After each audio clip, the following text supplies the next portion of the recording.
Hello everyone, this is Crystal and welcome to my channel where I share card making techniques, sweet paper crafts, and now inspiring food ideas.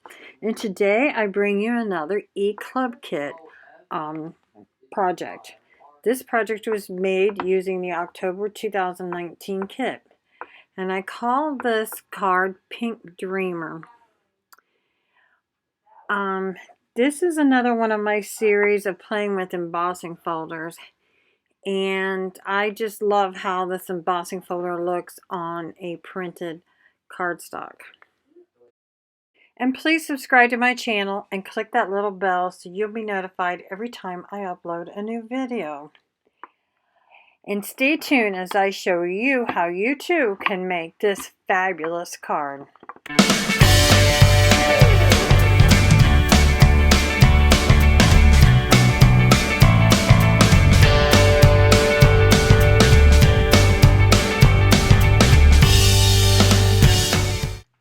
I'm starting off with a piece of printed cardstock that came in our e-club kit. That's 4 1/4 by 5 1/2, and I ran it through the embossing folder that came in our e-club kit as well.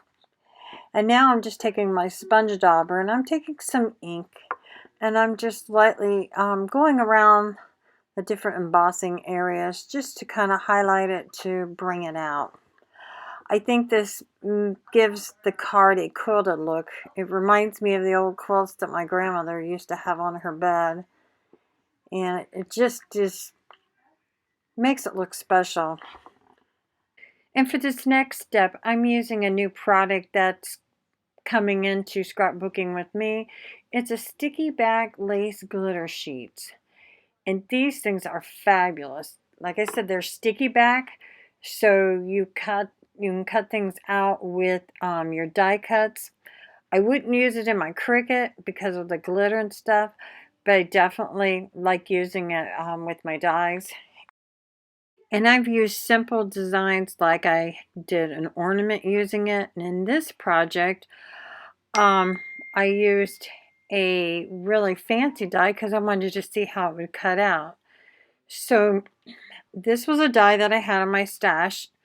And if you don't have a die like this, you could also just use like a doily on your card if you want, or any other type of fancy die that you may have. Just use your imagination. But I cut this out and I went through it a couple times and to make sure I had all the little spots that would cut out really nice and pretty. And then I peeled it off because, like I said, it was sticky back, and I stuck it to the front of the card. And boy, does it give it a wow factor. And with this die that I had, it also came with a center section oval, and I cut it out in the pink as well. And I decided to put that in the center. And then I took a little piece of the paper set that had Dreamer, and I cut it out as well. And as you see, I cut it out from the pink cardstock that I'm going to have behind it. And I cut it out in the center. That way I didn't have to use another piece of paper. And you're not going to see it anyway because the printed cardstock is going to cover it up. And so this is a good way how to minimize your paper usage.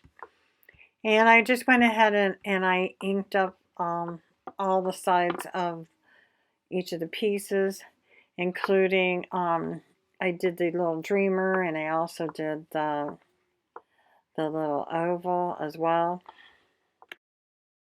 I had cut down the printed cardstock. I had cut it down to 3 1/4 by 5 inches because I wanted to add a couple mats.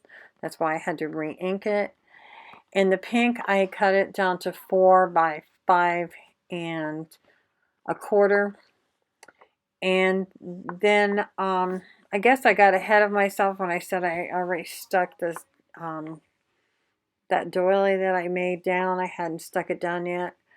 So I'm go ahead and I'm putting foam tape on the back of the embossed printed cardstock. And here's where I'm actually peeling this off.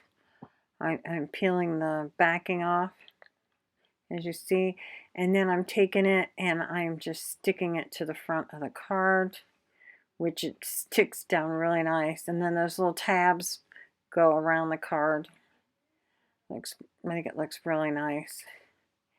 And then I'll just go ahead and I'll stick that to the front of the pink cardstock. And then I'll add some more foam tape and I'll stick the little oval in the center there and put it on, and then I'll stick my little dreamer tag that I cut out of the cardstock. And here I went and I made a card base out of dark purple that matched my printed paper. And I just used art glitter glue and I glued it directly down onto the card base itself. And then since it's such a dark color, I decided that for the inside to be able to write in it that I needed something lighter. So I took another piece of the pink and I cut it down for the inside. And I inked around the edges of it. And I took a brad that came with our club kit. It was a butterfly silver. And since it was an afterthought, I took my little metal cutters and I cut the brad pieces off the back of it. And then I added a glue dot to the back of it. And I stuck it on the corner of the card. And that's my project for today. I want to thank you for spending a part of your day with me. And don't forget, the sticky back lace glitter paper will soon be coming to Scrapbooking with me. Please give me a thumbs up and subscribe to my channel. And let me know down in the comments section what type of project you would like to see next. Bye for now. Happy crafting!